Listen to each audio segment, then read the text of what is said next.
Carreño Carrión, el director del Fondo de Cultura Económica, y en el Fondo de Cultura Económica pues estamos muy orgullosos de contar esta tarde con tantos grandes de la economía, arriba y abajo, muy distinguidos. Sean bienvenidos todos para celebrar el cumpleaños número 80 del trimestre económico.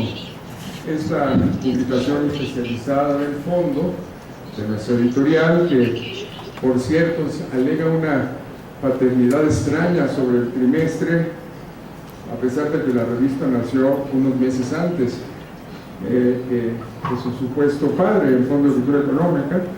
Quizás este es uno de los misterios a los que nos tienen acostumbrados los economistas desde entonces. Quizás pueda ser también una trama, ¿no?, para la próxima obra teatral dramática de Xochitl Basu. Déjenme empezar diciendo que, por un lado, pues nos honra mucho la aceptación, acompañarnos una vez más en este acto, como ya lo ha hecho en otras ceremonias del trimestre económico, el doctor Agustín Carstens, gobernador del Banco de México, y una de las voces, ciertamente, a las que mayor atención se presta en el mundo de la economía. Basta decir que en 2011, 2013, ya ha sido considerado el banquero central del año, primero por The Banker y luego por Euromoney, y que fue además un brillante director ejecutivo y más tarde subdirector gerente del Fondo Monetario Internacional, es economista del ITAM y de Chicago University. Y algo muy importante para esta celebración que el doctor Carstens ha publicado en el trimestre económico, que da muestra su memorable artículo la reforma de los bancos centrales latinoamericanos, escrito con Luis Jacome. Y en fin, que ha sido un buen amigo, un huésped frecuente de estas celebraciones. Hace 5 años también participó con entusiasmo en la celebración del aniversario número 75 del trimestre. Bienvenido, doctor Carstens. Por un lado, pues no sabría, por otro lado, qué agregar a lo mucho que nos enorgullece recibir aquí al profesor Xochitl Basu, economista en jefe del Banco Mundial, un autor de una riqueza y una originalidad pues que nos hace sentir de lo más honrados, también al recibirlo no solo aquí sino en el catálogo del fondo, al que viene a enriquecer con este libro Más allá de la mano invisible, un libro que pues desde el título es desafiante, nos anticipa las vulnerabilidades o los puntos débiles que se han acumulado en uno de los cimientos sobre los que se ha construido una parte importante de la economía a través de la historia. Ciertamente es un libro inusual, escrito por un economista inusual y un académico también poco común, y nos alegra muchísimo contar con Xochitl Basu en el catálogo del fondo a partir de ahora. Podemos imaginar que también él estará contento de compartir un lugar de honor en esta casa editorial con autores como Amartya Sen, Roberto Calazo, o sus compatriotas Appadurai, Asus Nandi, y autores tan diversos como Wade Davis, John Rawls, Carl Polanyi, Elinor Ostrom y Dan Roderick, para mencionar solo algunos de los que figuran en la bibliografía de Más allá de la mano invisible. También le damos una bienvenida muy cariñosa a este catálogo al doctor Xochitl Basu.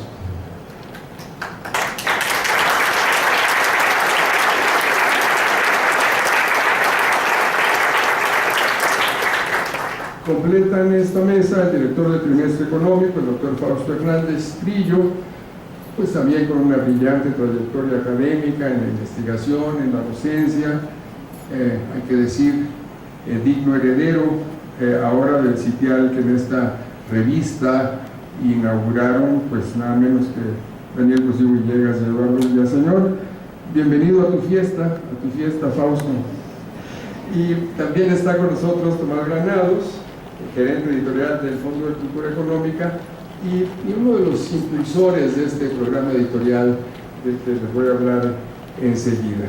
De acuerdo con el programa, pues seguro el doctor Carstens hablará del del libro del doctor Basu. El doctor Basu nos hará su propia exposición y bueno, siempre puede haber sorpresas. Pero en esta breve bienvenida, yo quiero recordarles la pertinencia de festejar a estas instituciones octogenarias, al trimestre y al fondo, con la presentación y la edición de este libro de Basu, junto, esto es lo interesante, con una batería de otros libros fundamentales con los que nos hemos propuesto recuperar aquella vocación poderosa, original del fondo y del trimestre, de aportar al debate de México y de los demás países de habla hispana las elaboraciones a la vez de vanguardia y del mayor rigor en el campo de la economía. Esa fue su vocación original.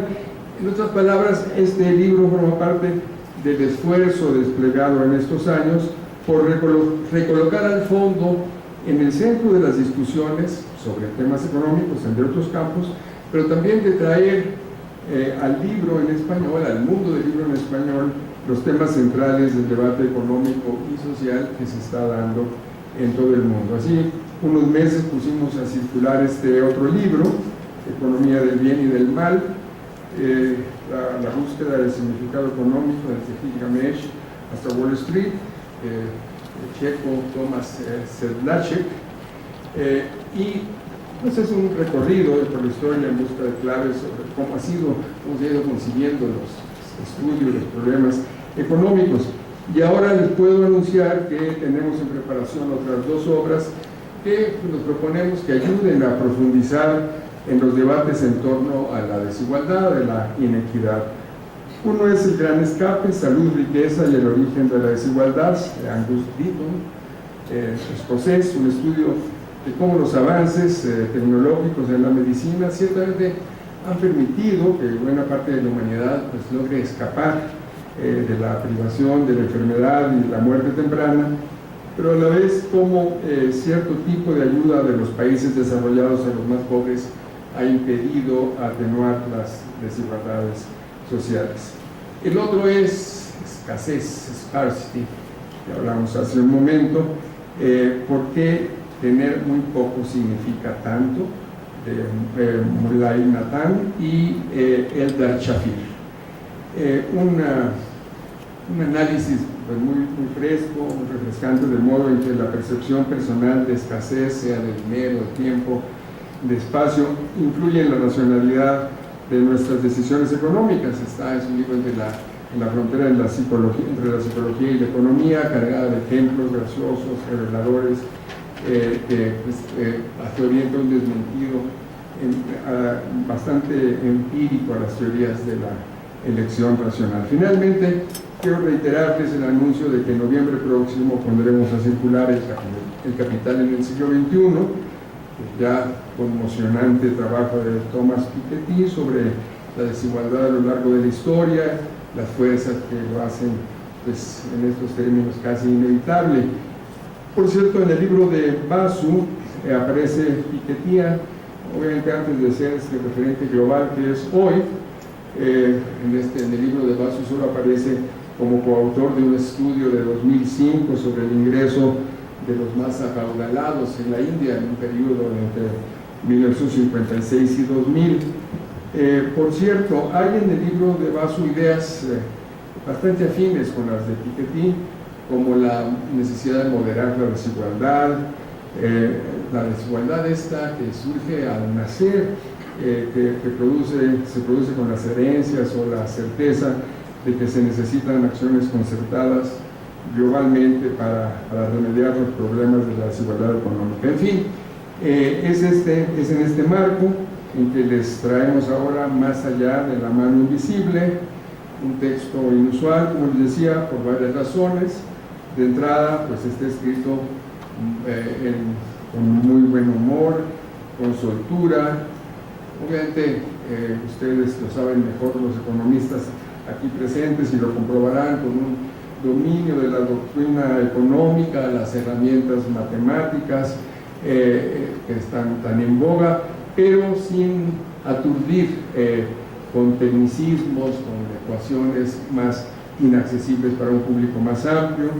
y desde luego con un sentido y una preocupación ética por el resultado de las políticas públicas, de las leyes y de los procesos económicos. Basu busca aquí cuestionar ciertamente el pensamiento ortodoxo con que muchos economistas practican su disciplina, pero es muy claro en decir que no es una lucha contra la ciencia económica, sino un esfuerzo por liberarla de algunos de sus dogmas y de reencauzarlo no solo hacia una comprensión verdadera de un sinnúmero de fenómenos sociales, sino hacia un propósito explícitamente más humano que tiene que ver con conceptos tan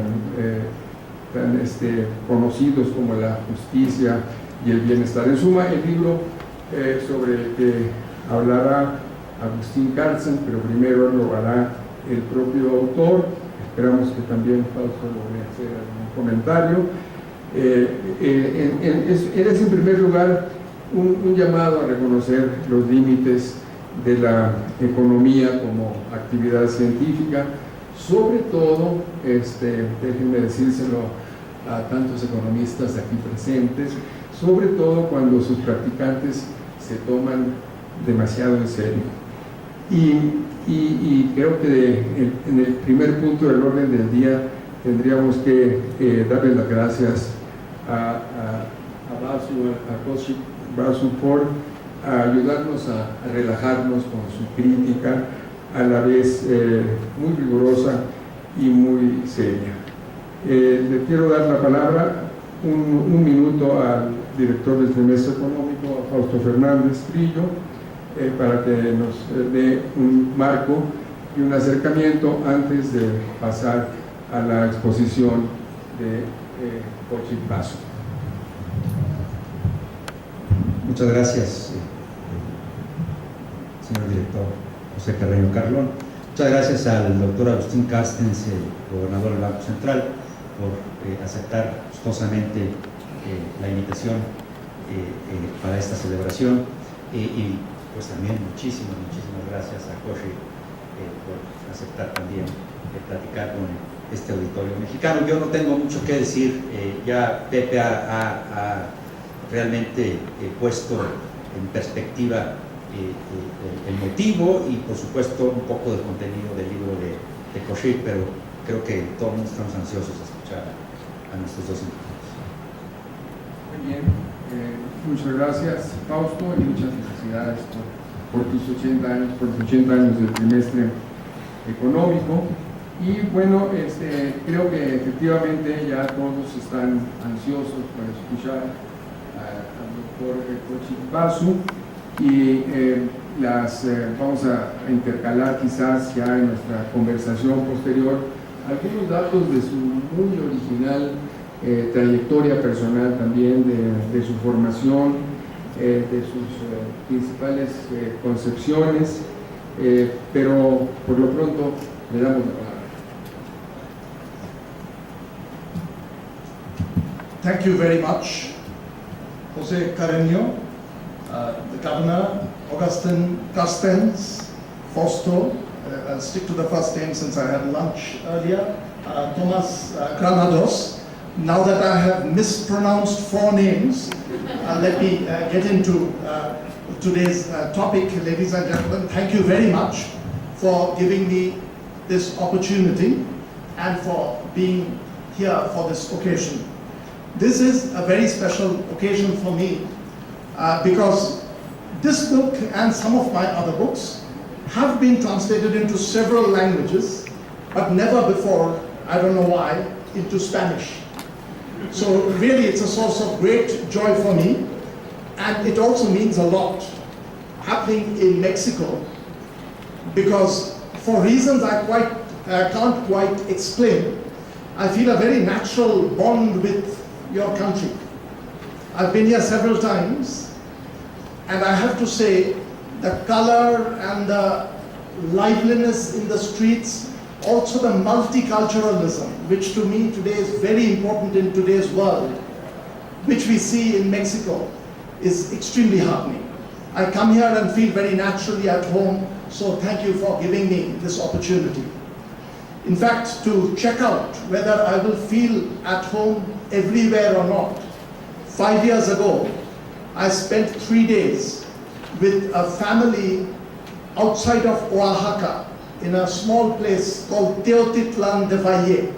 Very beautiful place in the foothills of Monte Alban, with beautiful rug work taking place. They were making these colorful rugs, and I stayed with this family for 3 days. And in the beginning, I have to say, I felt this is about as strange a setting as I've ever been in life. I mean, I've lived in the United States, I grew up in India, those are the two countries I know well, but the Zapotec family in Teotitlan looked totally different. But by the third day, as I was catching on to the conversation, I was being reminded of the common roots of human beings. For one, the jokes at the dining table, when you listen carefully, it's very similar to what would happen in Washington or in Delhi, very similar things being said. Then even on the last day, there was a slight tension between the mother-in-law and the daughter-in-law, which also made me feel that the world is a very similar place, no matter where you are. So once again, thank you for being this colorful country, and thank you for the opportunity for me to be here. Let me go straight away into my book, because some of you may have read it. It will be a bit boring. I'm going to repeat a little bit of it, but let me do just a little bit, and then I may respond to questions that you will have. This is a book that I wrote with greater passion than any other book. I mean, I've worked on other books which were technical books, but here I worked on it for a very long period, but I felt I had something important to say. So I really put in a lot into this. Basically, the message of the book can be taught in two parts. One is positive economics, a lot about methodology, and the other is normative economics, about morals, about what we owe to society and matters like that. On positive economics, first of all, there is a simple message which I discuss in the preface to this book. The simplicity which Jose Carreño, introducing, was talking about. The simplicity of argument, to me, is extremely important. Very often, economists, in order to make their arguments more sophisticated, make them unnecessarily complex. I don't want to discount all complex arguments. There are complex areas, there are areas where you do need mathematics, but also we overdo it. And simplicity is a heart, and you can put forward many important arguments sticking to simplicity. In my book, I begin with a story, which I must tell you, because at one point my publishers wanted to make that the title of the book, but we did not. This is a story where Sherlock Holmes, the famous English detective, and his right-hand man, Watson, are going from one town to another town in England for some detective work. When they are crossing an open field, it's a long walk, they feel very sleepy. So what Sherlock Holmes says, let's pitch a tent and go off to sleep. So they pitch a tent, and under the tent, the two of them go off to sleep. In the middle of the night, Sherlock Holmes wakes up Watson and says, Watson, open your eyes and tell me what you can deduce. Watson opens his eyes and sees the open sky with stars all over. In London, with all the fog, there was no way they would see so many stars. So Watson thought for a while and went into a long deduction. Since there are so many stars in the universe, I deduce that there must be planetary systems, several, like ours. If there are several planetary systems like ours, there must be a planet like Earth in another planetary system. He went on and on. And if there is a planet like Earth, I deduce there is life on that planet. Therefore, I deduce that there is life in the extraterrestrial world. By then, Sherlock Holmes was very angry. He said, no, Watson, no. Someone stole our tent. The complexity of the mind can take you off in wrong directions, and the first bet with any provocation is to think as simply as possible. That's the way I started out, and at one point my publishers wanted the book to be called Watson's Mistake. But we felt that would be too narrow. The book is about many other things, so we moved on from that. On methodology, on positive economics, another central message which I try to drive through everywhere is that economics needs to be situated in the other social disciplines, in sociology, in politics, in psychology. You can't think of economics independently from all those. So economics ought to be embedded. That's the word used by the sociologist Granovetter, that it ought to be embedded in these neighboring disciplines. That of course does not mean that other disciplines don't need to be embedded. Sociology needs to be embedded in psychology, politics, and economics. Politics needs to be embedded in sociology, economics, and other things. So the social sciences should be thought of like a mosaic, where there are different disciplines all rubbing shoulders with other disciplines. I don't want to overdo it.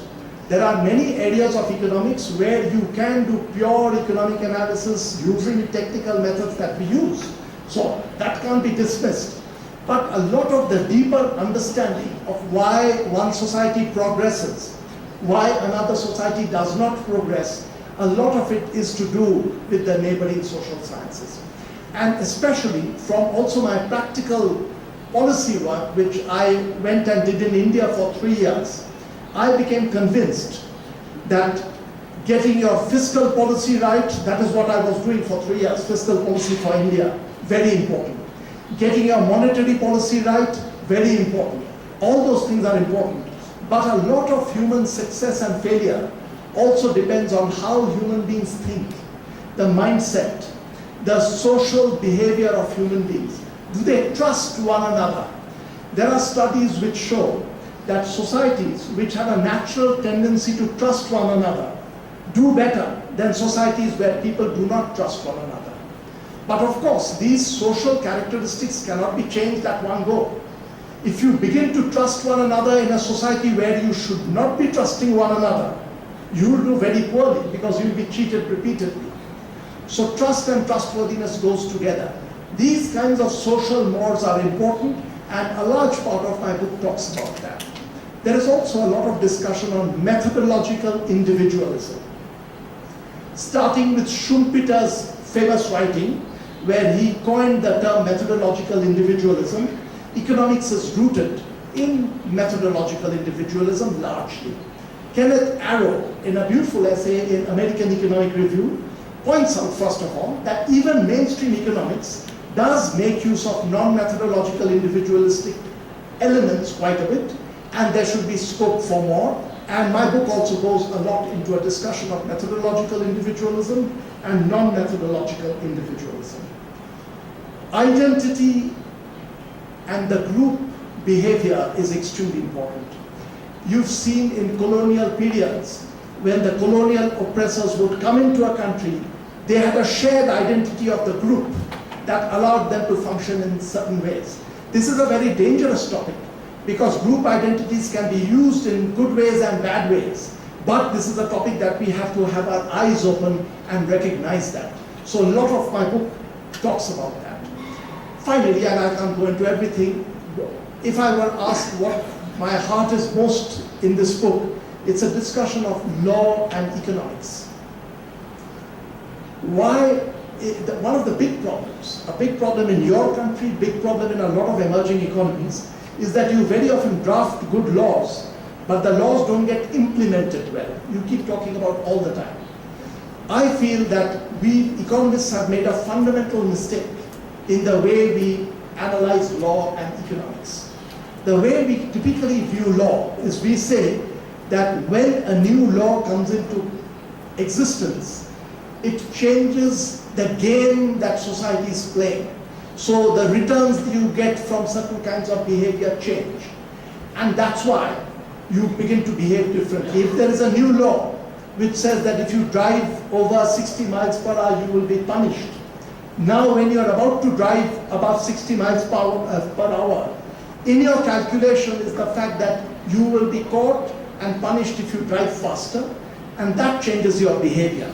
But human behavior does not change enough, and I think I have an insight in this book into this. One of the reasons is, if you think for a moment, why will a new law, change the way people behave automatically? Because after all, a law is nothing but some ink on paper, a few new sentences written down on paper. Strictly speaking, that does not change the world at all, and that is indeed true.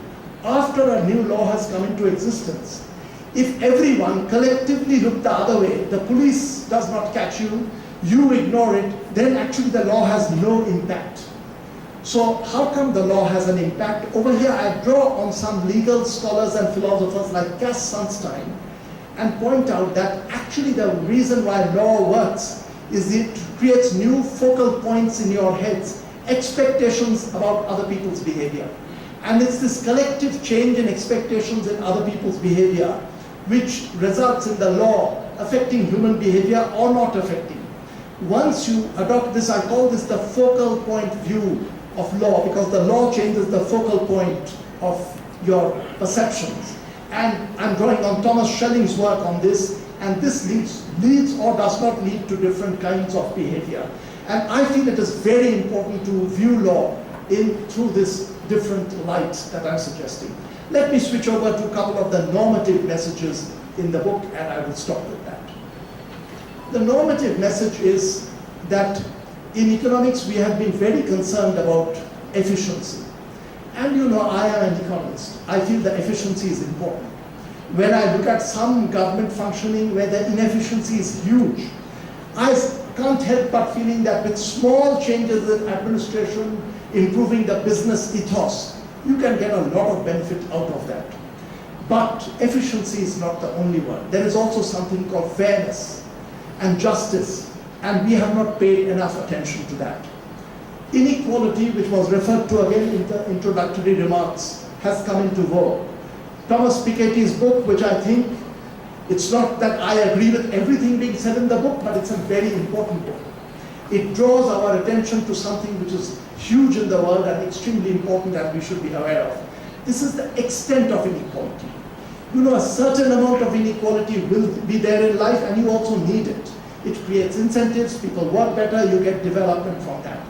But if you look at the extent of inequality today in the world, I did a back of the envelope calculation that the 10 richest people in the world have an income which is greater than the income of the entire population of Ethiopia. Now, is there any fairness in that? And even if you say, and I do believe, some inequalities because some people choose to work hard, make a lot of money, some people say that, no, I'm going to be an artist and I will not want to make some money. But a lot of inequality, in fact the bulk of inequality, I don't think is that.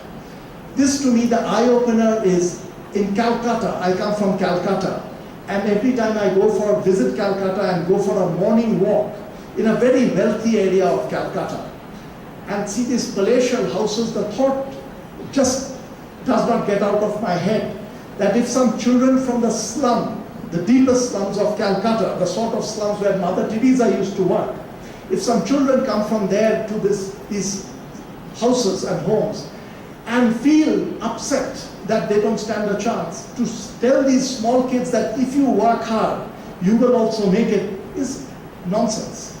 If you're starting out life with those disadvantages, you won't get education, you won't get health support, you'll get no inheritance. The chance of your making is blighted. So yes, there will be inequality through life which will build up, but inequality at birth is a huge injustice, and I like to believe that 100 years later, when we have corrected this, and when we look back at today's society, we will feel as shocked as we do now when we look at societies of great racial discrimination. South Africa, even United States, not too long back, when we look back today and some of the practices, we shudder. And collectively, whites, blacks together, we say that it's hard to imagine that there were these injustices being done. In India, caste differences are huge. Caste discriminations can be huge, and they were even worse. When you look back, when this goes away and you look back, you'll be shocked. And I like to believe that inequality at birth, when we look back 100 years later, that starting differences, we will feel shocked and troubled by this. What do you do? there isn't an easy solution, and a lot of my book is about there not being an easy solution. And I do point out that very often when you rush and get one group come and grab the power to change this, in the long run, that group again becomes the group around which you get money multiplying, and it's captured by that group. Saramago, in this beautiful essay, pointed out once that in the end, when the Soviet Union was collapsing, it was again a kind of crony capitalism that was flourishing in Soviet Union. Few people had captured all the wealth. So just going in and saying that we have to change this is not good enough. Here again, you have to fall back on the intellectual agenda of the discipline and force yourself to think hard and create a bit of a blueprint as to how do we correct this so that we don't go through a very expensive process of change, after which it's back again to square one with a different group capturing power in the same way. And we must remember also, when you have this extreme inequality as we have today, extreme inequality and concentration of power at the top invariably means concentration of wealth at the top, invariably means concentration of power at the top. Through lobbying, through affecting government decision making, these few people exercise a huge amount of political power, which means greatest inequalities are also an assault on democracy.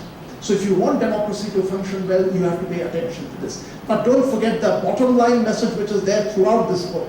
We can't rush in and say that just passion will get us out of this and we will create a fairer and more just world. Just passion will not do. Just passion will take you from one kind of unfair world into another kind of unfair world. You have to, with this passion, go through a lot of analysis, which is an analysis actually my discipline does offer some of that.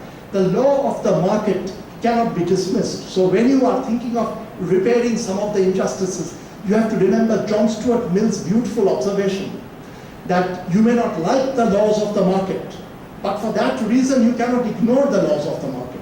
It's like a sailor going out into the sea. The sailor may not like the laws of the winds and the waves, but if for that reason the sailor pretends that the laws of the winds and the waves don't exist, the sailor will come to grief.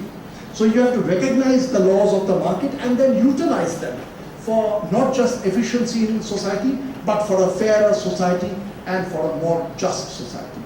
That's the gist of the book, and I thought I'll take 3-4 minutes telling you about the writing process of the book, and with that I will stop, if that is all right. I wrote this book, as I said, over a very long period. And beginning to write a book is always a very hard exercise, especially if you're trying to put in a lot into this book. And so I went through that phase of sort of freezing, I felt I had things to write, freezing, and then not being able to work, and then again getting back and doing that. Also, as often happens with one's career, in the beginning I used to be an absolute full-time researcher, but that was beginning to change. I was just very lucky in the last stages of the book. I finished writing this book in the middle of 2009. And from December 2009, I joined the Indian government as the chief economic advisor to the government.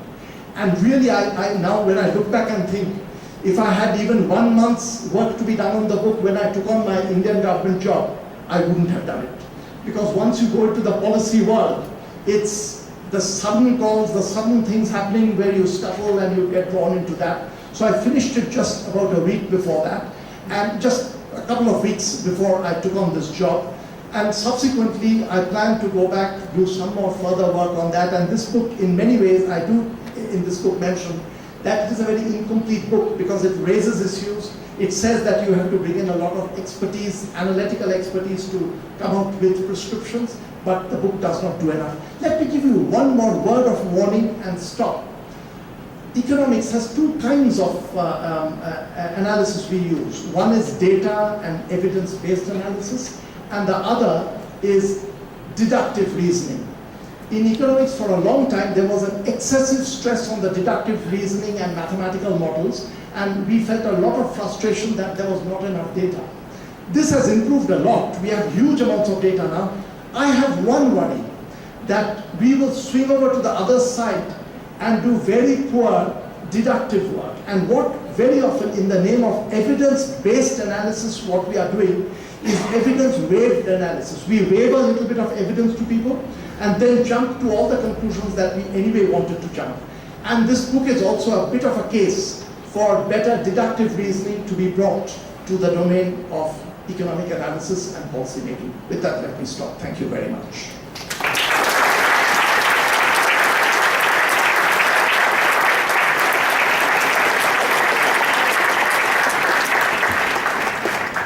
Gracias al profesor Oshikbasu por esta coda a su libro Más allá de la mano invisible, esta coda o esta saga de 2009 que fue entrega hasta lo ocurrido en 2014 y por este enriquecimiento en la conversación de uno de los valores más importantes de su libro, más allá no solo de la mano invisible, sino más allá también pues de las teorías económicas más herméticas o de las ecuaciones. Es un libro, como ya lo está apuntando Basu, lleno de citas literarias, no solo el error de Watson con Sherlock Holmes, sino esa confrontación que hace de la metáfora de la mano invisible de Smith con la metáfora terrible de Kafka, del proceso, del castigo, como estas maquinarias aparentemente anónimas y aplastantes de los seres humanos.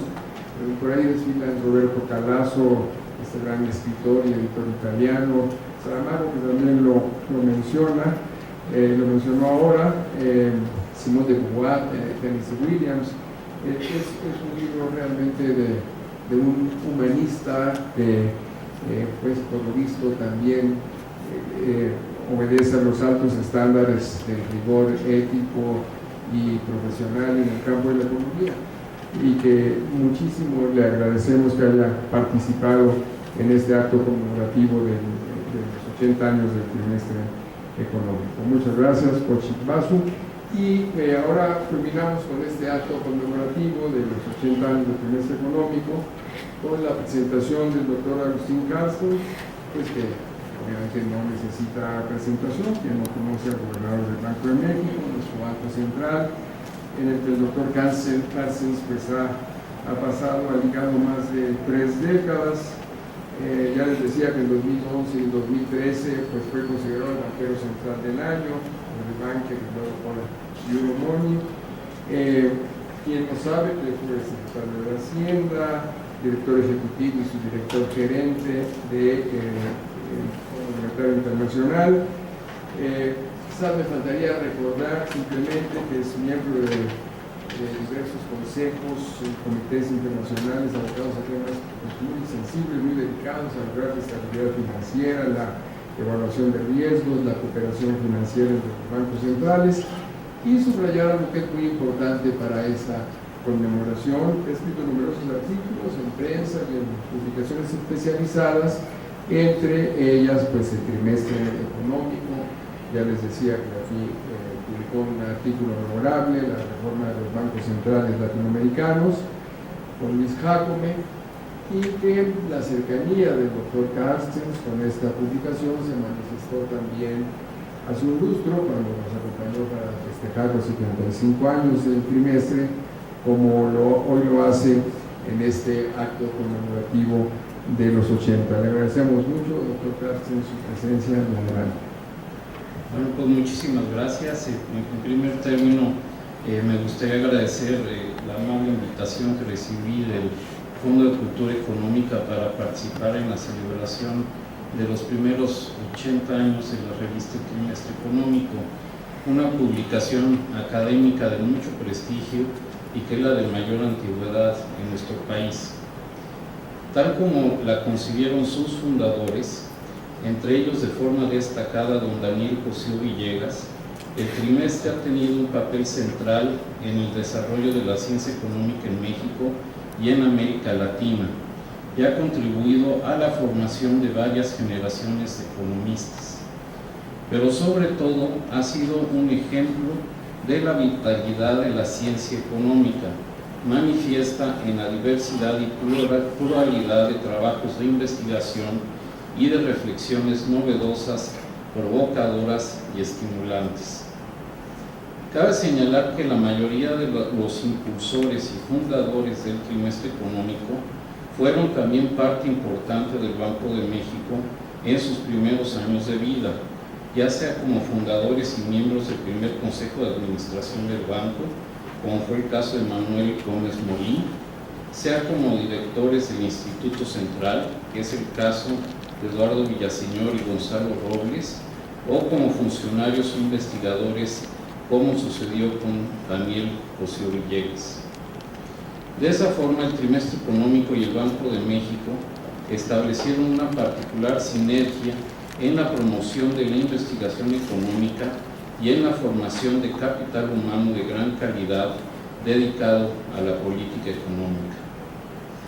En este sentido, quiero aprovechar esta ocasión para felicitar de una manera afectuosa a todos aquellos cuyo trabajo y esfuerzo han hecho posible que hoy estemos reunidos celebrando un aniversario más del trimestre.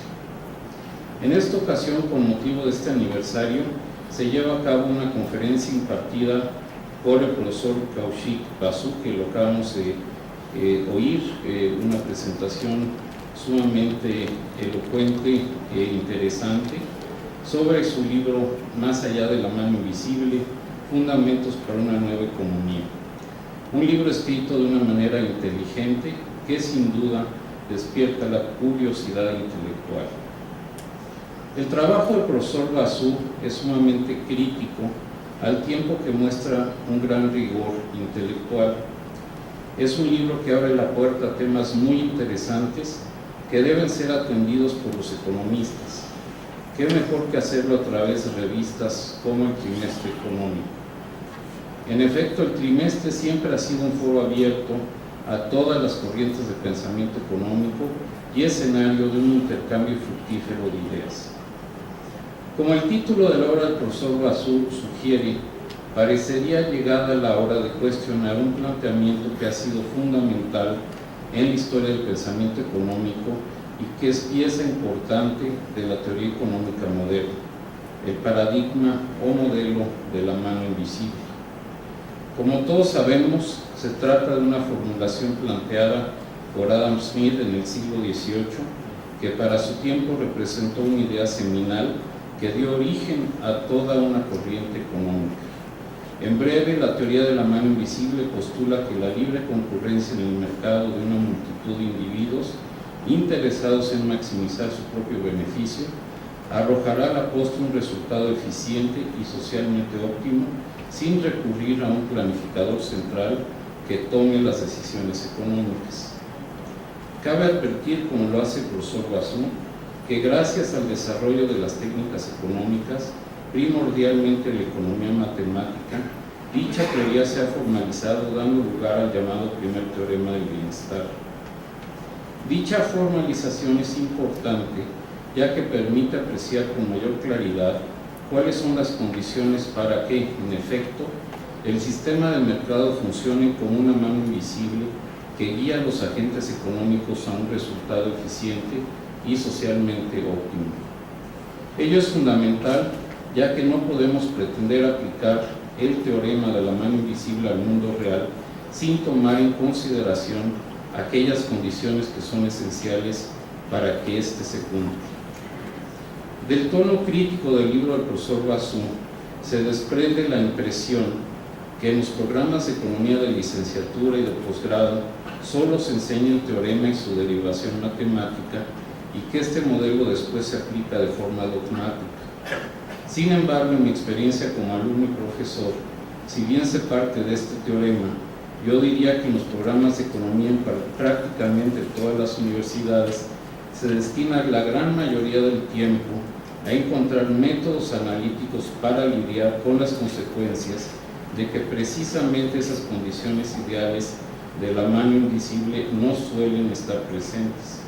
Sería una caricatura de la realidad decir que la enseñanza dominante en la economía se restringe a postular el teorema de la mano invisible sin ajustes ni análisis críticos posteriores. En este contexto me gustaría enfatizar 3 puntos que en lo personal considero fundamentales en todo análisis del teorema en cuestión: el papel de los mercados competitivos, las consideraciones de equidad y principalmente la importancia del marco institucional. Primero, el resultado del teorema de la mano invisible corresponde a una economía competitiva en la que cada agente económico es lo suficientemente pequeño para que sus acciones individuales no afecten los precios en los mercados. Es decir, dichos agentes son precios aceptantes. No obstante, es común que en la realidad nos encontremos con mercados en los que un participante o un número reducido de estos son lo suficientemente grandes para poder influir en los precios. En estos casos, el comportamiento de dichos agentes es de carácter estratégico y ello suele dar lugar a resultados ineficientes. Segundo, cuando hablamos del teorema de la mano invisible, también hay que tomar en cuenta el tema de la justicia y equidad. Es decir, si bien el sistema de mercado nos puede llevar a un resultado eficiente, o dicho en términos técnicos, a un óptimo de Pareto, también es cierto que dependiendo de las condiciones iniciales, dicho resultado puede ser uno en el que prevalezca una elevada desigualdad. Esto es un resultado indeseable socialmente. Tercero, en adición a todo lo anterior, debemos tomar en consideración que el teorema de la mano invisible no se da en el vacío, es decir, los agentes económicos interactúan entre sí en el marco de un conjunto de leyes, normas sociales y valores que regulan el comportamiento de los miembros de la sociedad. Ello es algo que a veces obviamos, pero que siempre debemos tener presente. Así, el marco institucional es crucial para el buen desempeño de las economías. Como sabemos, ello ha ayudado a explicar por qué algunas economías han prosperado y alcanzado niveles elevados de bienestar, mientras que otras se han rezagado y tienen graves problemas de pobreza. Como señala el profesor Basún, hay leyes, normas sociales y valores que facilitan el crecimiento económico, pero también hay otros arreglos institucionales que, por el contrario, pueden obstaculizar el crecimiento o hacerlo inequitativo. Estos tres ejemplos de desviaciones del teorema de la mano invisible han sido ampliamente reconocidos en la profesión económica y estudiados exhaustivamente. Así, una aportación importante que ha hecho la economía moderna es precisamente el análisis y el diseño de mecanismos para alinear los incentivos que enfrentan los agentes económicos. Ello es importante, ya que con frecuencia los intereses individuales no coinciden con el interés de la sociedad en su conjunto. En adición a lo anterior, y sin negar la importancia de los incentivos económicos, el profesor Basún nos recuerda que algunos comportamientos humanos no necesariamente están motivados por el interés personal o privado de los individuos, y que dichos comportamientos también pueden ser clave para el buen desempeño de las economías. En efecto, valores como la honestidad y la integridad personal, así como ciertas normas sociales, pueden ser decisivos para el progreso económico de las sociedades. Algo que me llamó poderosamente la atención del libro es que su autor, si bien es crítico de la economía neoclásica, utiliza herramientas de esta corriente económica para ilustrar sus ideas e hipótesis. Por ejemplo, a lo largo del libro emplea de manera recurrente la teoría de juegos para analizar temas como el altruismo, la confianza y el papel del derecho en la economía, entre otros temas que indiscutiblemente son relevantes y a los que debemos prestar una atención todavía mayor en las agendas de investigación. Como menciona el profesor, afortunadamente eso es lo que ha venido ocurriendo en los últimos años. En mi opinión, el marco institucional prevaleciente en un país, incluyendo leyes, normas sociales y valores, depende de factores culturales, sociales e históricos. Asimismo, dicho marco no permanece inmutable a través del tiempo. Todo lo contrario, las sociedades son dinámicas y se encuentran en permanente evolución.